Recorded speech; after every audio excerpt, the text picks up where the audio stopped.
North Korea is calling Mike Pompeo, the Secretary of State, his meetings in North Korea regrettable. The secretary met with Kim Jong-un's top advisor, Kim Young-chol, and according to Pompeo, they made, and this is a quote, progress on almost all of the central issues. But that's apparently not how Pyongyang sees it. They released this statement. We expected the U.S. to bring constructive measures to build confidence in accordance with the spirit of the U.S.-North Korea summit. However, the attitude of the U.S. in the first high-level talks held on the 6th and 7th were indeed regrettable. They went on to say that the result of the talks were very worrisome. Now, also of note here, North Korean leader Kim Jong-un did not meet with Pompeo. Joining us now, CNN Pentagon correspondent Ryan Brown. Ryan, Pompeo and North Korea's versions here of the exact same meetings don't seem to match up at all. What exactly does this mean?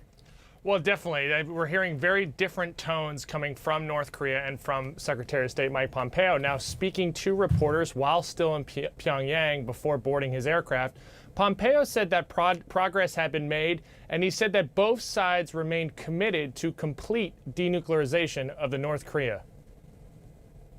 Well, your characterization is interesting.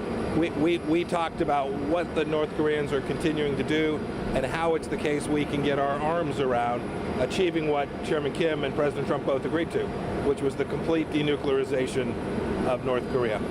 There's no one walked away from that. They're still equally committed. Chairman Kim is still committed. I had a chance to speak to President Trump this morning. My counterpart spoke with Chairman Kim during the course of our negotiations as well. We had productive, good faith negotiations.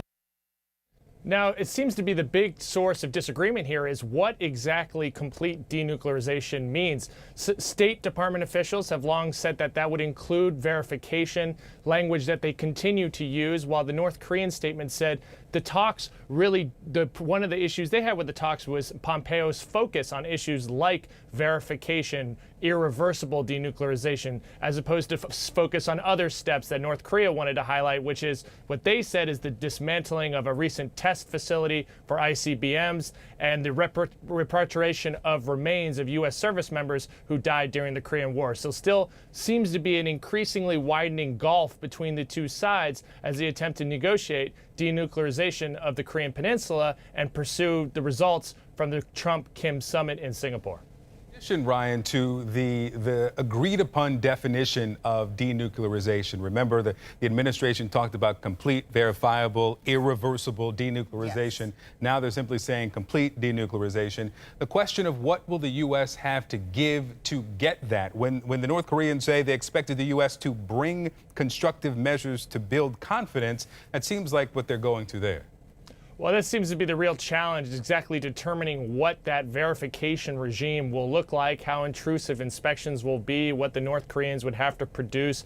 And arms experts have long said that any real agreement would have to have these measures in place in order for it to, because of North Korea, the scope and scale of its nuclear program. It's been hiding it for decades from American and other countries' surveillance programs. So because of that scale, the verification program would have to be large. North Korea is seeming to push back on any intrusive verification, at least in this initial meeting. All right, Ryan Brown for us there in Washington. Ryan, thank you very much. You bet. President Trump heads to Brussels next week for the NATO summit, and he plans to talk to world leaders about one of his pet peeves. The country's not spending enough on their defense, while the U.S. foots, as he says, most of the bill. Candidate Trump had described NATO countries as freeloaders, owing back payments to NATO and threatening to shift U.S. military presence unless they increase defense spending. Let's take a look, though, at how NATO works first. Question generally, what is NATO? North Atlantic Treaty Organization is a group of countries in North America and Europe committed, very basic definition here, to defending one another. It was founded in 1949. This is after World War II, at the start of the Cold War, and started with 12 countries focused on fighting off then Soviet aggressions, the expansion of communism across Europe, and as NATO characterizes it, to encourage European political integration. Now, the U.S. was the leading founding member here. NATO also gave the U.S. a strong foothold in Europe. Today, there are 29 member countries, and that number could grow to 33 in the next round of expansions. Bosnia-Herzegovina, Georgia, Macedonia, and Ukraine all want to join. Why? Well, in large part, the security of NATO's Article 5. It guarantees that an attack on any member of NATO is considered an attack on all its members, and all members are bound to respond or assist the attacked member country. Article 5 has been invoked just once in the nearly 70-year history of NATO. It was by the United States after 9/11. So why would those four countries that we just talked about want to join NATO now? Well, for the same reasons the organization was founded: common defense against Russian aggression. Putin has been expanding Russian influence in the Balkans. Russia invaded Georgia in 2008. And of course, you know about Russia's annexation of Crimea in 2014. This organization was expressly formed as a defense against Russia. And President Trump's warming to Putin and hostility towards NATO understandably worries some of its members. Let's talk now with former NATO Ambassador Ivo Daalder. He's the author of the book, The Empty Throne, America's Abdication of Global Leadership. Mr. Ambassador, thank you for joining us this morning. My pleasure. We, of course, invited you here to talk about NATO, but with the breaking news as it relates to the talks with North Korea, I want to get your response to what we're hearing from North Korea. And I'm going to read for you a quote here from KCNA, and this is what they say. The issues that the U.S. delegation kept insisting to the end of the talks are the very same cancerous issues that amplified the distrust and a danger of risk of war of the past administrations, which all ended in failure. The outcome of the talks are very worrisome. Considering the framework the president has created around the talks in Singapore, what's your reaction to what you're hearing now from North Korea?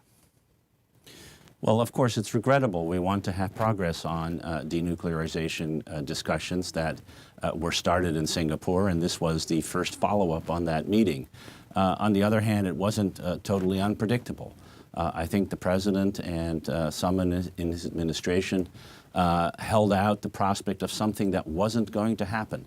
Kim Jong-un was not going to give up his nuclear weapons just because he had a good meeting in Singapore with the President of the United States. He has these nuclear weapons to ensure the survival of his regime. And that's one of the reasons that he, his father and grandfather, acquired those weapons over the past 20-plus years, and why it has been so difficult, even through negotiations or economic pressure that we have seen over the years, to get them to reverse course. The only way to do that is deep, intensive kinds of diplomacy backed by real pressure, not by the kind of statements that we are seeing coming out of the White House that the nuclear threat has disappeared just because two leaders have met. The threat is there, it needs to be met, and diplomacy is the best way to go about it.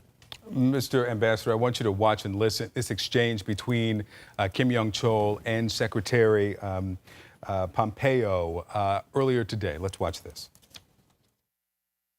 This is your first visit to our country yet. This was your first night in our country. Did you sleep well last night? I did. Thank you for the accommodation. But we did have very serious discussion on very important matters yesterday. So thinking about those discussions, you might have not slept well last night. Director Kim, I slept just fine. We did have a good set of conversations yesterday. I appreciate that. And I look forward to our continued conversations today as well. Now, I don't know if you have a monitor there, and we had subtitles up on the screen, but Kim suggests that thinking about the discussions that they had on the previous night, that the secretary might not have slept well, and the secretary says he slept just fine. Considering the discrepancies between what we're hearing from the State Department and what we're hearing from North Korea, are you confident that the U.S., the administration, is even honest about the characterization of these meetings thus far? Well, I think we will have to wait until Secretary Pompeo is back and he's no longer in Pyongyang, and he will have an opportunity to brief the president and others in the administration before we know what really happened. But clearly, if there had been any idea that these talks would lead to the rapid denuclearization of North Korea, we've heard the National Security Advisor, John Bolton, and others talk about a year or 2.5 years. This is going to be a decade-long process only if, and that's a big if, the North Koreans are in fact willing to move in this direction. And I think what we saw in the talks in Pyongyang is the reality that the United States is demanding something from North Korea that the North Koreans aren't willing to do. And it isn't surprising because they haven't been willing to do it for a very long time. Mr. Ambassador, let's turn now to NATO. And Nicholas Burns, former Undersecretary of State, says that this is the most serious transatlantic crisis in 70 years in the history of NATO. Is that hyperbolic, or has this reached crisis level? No, I think he's right. Whether it's the worst in 70 years or not is for the historians to debate. But we are clearly at a very, very critical point. On the one hand, you could see this coming week a NATO summit that could, by all measures, be a grand success. If the president came and said, "I'm come here to fully put my shoulders behind the NATO alliance to reaffirm the fundamental American commitment to the defense of Europe and the strengthening of NATO, and take credit at the same time for what has already been achieved." NATO defense spending is up. The deterrence in Eastern Europe has been bolstered. NATO is possibly more united than it has been in many, many years, and it could confront a Russian threat that is growing and real. If the president were willing to take both credit for it and say this is something we want to do together, then this could be a success. But I fear that everything we hear, including the president just the other day talking about allies killing us, which is the kind of language you hear from adversaries, not from allies, that we will have a meeting in which the president is going to harp about the fact that the Europeans aren't spending enough on defense, something, by the way, every president has said, and seek to divide the alliance as he has at the G7, as he had over trade issues, and now over defense spending, rather than unite him, and then seek to have a very good and comfortable meeting with Putin. If that happens, then I do think the alliance faces a true crisis of historical proportions. Finally, on that meeting with Putin, you've said that the biggest worry in Europe is that the president will make unilateral concessions after this confrontational meeting at NATO. Which specifically are the most worrisome on that list of potential concessions? Well, so if you remember in Singapore, it was Kim Jong-un who said that exercises, which he called war games, were provocative, and that led the president to unilaterally end it.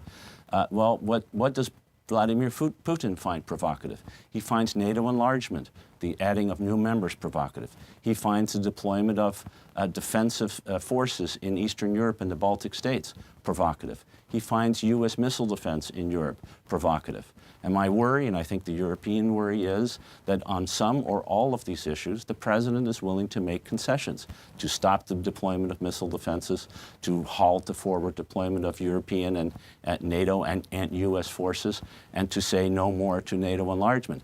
Those are the kinds of concessions that are both would be unilateral and deeply hurting of the alliance. And if that were to come about, as we saw in Singapore as possible, then I think we are facing, again, a crisis of truly historic proportions.